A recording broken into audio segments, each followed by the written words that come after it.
गांधी यांचा फ्लिप काढून आणि त्यांना 11 लाखाचं बक्षीस दिलं. एक लोकप्रतिनिधी म्हणून अशा पद्धतीची भाषा, मला वाटते भाजपच्या पायाखालची वाळू घसरत चाललेलं आहे. ज्या पद्धतीनं राहुल गांधींनी या देशामध्ये संविधान बचावाचं वातावरण या ठिकाणी केलं आणि वस्तुस्थिती लोकांच्या पुढे नेण्याचा प्रयत्न केला, त्याची धास्ती ही लोकसभेमध्ये भाजपनं घेतली होती. आत्तासुद्धा विधानसभेत ती धास्ती त्यांना दिसते आणि म्हणून वाचाळ वीर म्हणून ज्यांचा उल्लेख महाराष्ट्रामध्ये आहे ते असं वक्तव्य त्या ठिकाणी करतात. त्याचा काँग्रेस पक्ष म्हणून आम्ही जाहीर निषेध करतो. आम्हाला ही भाषा वापरता येते, परंतु आमची संस्कृती नाही काँग्रेस पक्षाची. परंतु जनता बघते की कशा पद्धतीनं हे कुठल्याही थरावर जाऊन काही बोलत आहेत आणि त्याचं उत्तर येणाऱ्या निवडणुकीमध्ये महायुतीला त्या ठिकाणी निश्चितपणे देतात. महाविकास आघाडीच्या जागावर कसं काय फॉर्म्युला ठरलं, कारण महायुतीमध्ये सगळ्यात अगोदर फॉर्म्युला आपल्याकडे महायुतीमध्ये ठरणार नाही. मी अजून सांगतो, वारंवार सांगतोय, महायुतीमधली भांडणं 3 चाकी रिक्षातले नटबोल्ट निघायला लागले, चाकं निघायला लागले, ते हळूहळू आपल्याला दिसून येईल. महाविकास आघाडीमध्ये बऱ्यापैकी समन्वय झालेला आहे. अनेक ठिकाणी जागा वाटपाच्या चर्चा झालेल्या आहे.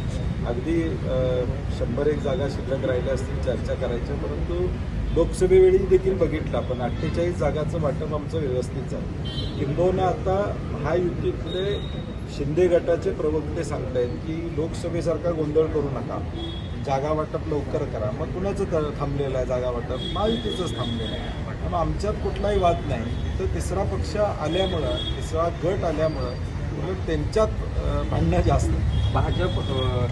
भाजपमुळे शिंदे गटाचे 4 उमेदवार पडले असं आज दावा बच्चू कडूंनी केलेला आहे. ह्याचाच परिणाम म्हणायचा नाही. मला वाटते आता त्यांच्यातली भांडणं रस्त्यावर यायला लागलेत, उघड्यावर यायला लागलेत. या महाराष्ट्रातला एक जिल्हा दाखवा असा जिथं महायुतीचा कारभार व्यवस्थित चाललेला आहे किंवा महायुतीची युती व्यवस्थित चाललेली आहे. पुण्यामध्ये अजितदादांच्या कार्यक्रमामध्ये काय झालं आपण त्या ठिकाणी बघितलं. बारामतीमध्ये काय घडलं हे आपण या ठिकाणी बघितलं. छगन भुजबळांचं आणि तिथल्या स्थानिक आमदारांचं DPDCवरचं भांडण आपण त्या ठिकाणी बघितलेलं आहे. परवा बीडमध्ये आमदारांनी, भाजपच्या आमदारांनी आता मी उभारणारच नाही या पद्धतीची भूमिका घेतली. आपण जर हे सगळं काढलं तर प्रत्येक जिल्ह्यामध्ये महायुतीमध्ये भांडणं आहेत हे आपल्याला दिसून येईल, कारण की नॅचरल युती नाही आहे.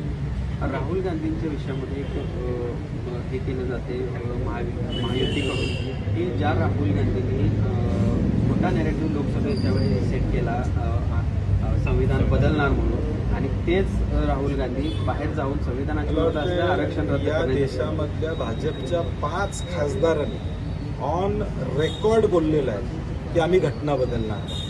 ऑन रेकॉर्ड त्यांनी सांगितलेलं आहे आणि त्याचे व्हिडिओज आपल्याकडे उपलब्ध आहेत. आणि त्यामुळं राहुलजींनी भूमिका मांडली की डॉक्टर बाबासाहेब आंबेडकरांनी दिलेली घटना अबाधित ठेवणं गरजेचं आहे, ती बदलू नये. आणि तो प्रयत्न त्यांचा होताच, हे सिद्ध झालेलं आहे. त्यामुळं ते काय बोलतात याच्यापेक्षा लोकांना त्याचं सत्यता माहीत आहे असं माझं मत आहे. तिसऱ्या आघाडीचा प्रयोग आहे तो महाराष्ट्रात सुरू आहे. त्यामध्ये कोल्हापुरातले 2 नेते अग्रभागी आहेत. मला वाटते तिसऱ्या आघाडीला काही लोकांना माहीत आहे. आता महायुती आणि महाविकास आघाडी या 2 आघाड्या ऑलरेडी अस्तित्वात महाराष्ट्रामध्ये त्या ठिकाणी आहेत आणि महाराष्ट्रातल्या सामान्य माणसाला स्थिर सरकार पाहिजे. पुन्हा एकदा बारक्या पक्षांची ब्लॅकमेलिंग या राज्यामध्ये चालणार नाही हे लोकांना या ठिकाणी माहीत आहे. कारण नसताना त्यांच्या टेकूवर कुठलं सरकार यावं अशी जनतेची अपेक्षा नाही आहे.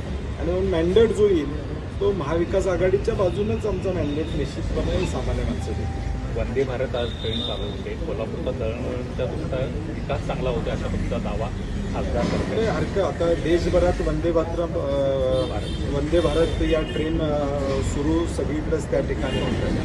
मुळात त्या सोयीच्या वेळेनं चालू होणं गरजेचं आहे, कारण की पुन्हा कनेक्टिव्हिटी जशी मुंबई पुण्याची कनेक्टिव्हिटी आहे सकाळी आणि संध्याकाळची, तशी कनेक्टिव्हिटी आम्हाला अपेक्षित आहे. आणि दर हा 1000च्या खाली असेल, कारण की तो लोकांना देखील परवडला पाहिजे दर, अशी आमची अपेक्षा प्रामुख्याने असणार. आणि 5.5-6 तासाऐवजी त्याचा वेळ जर कमी करता आली तर त्याचा प्रतिसाद चांगल्या पद्धतीने मिळेल.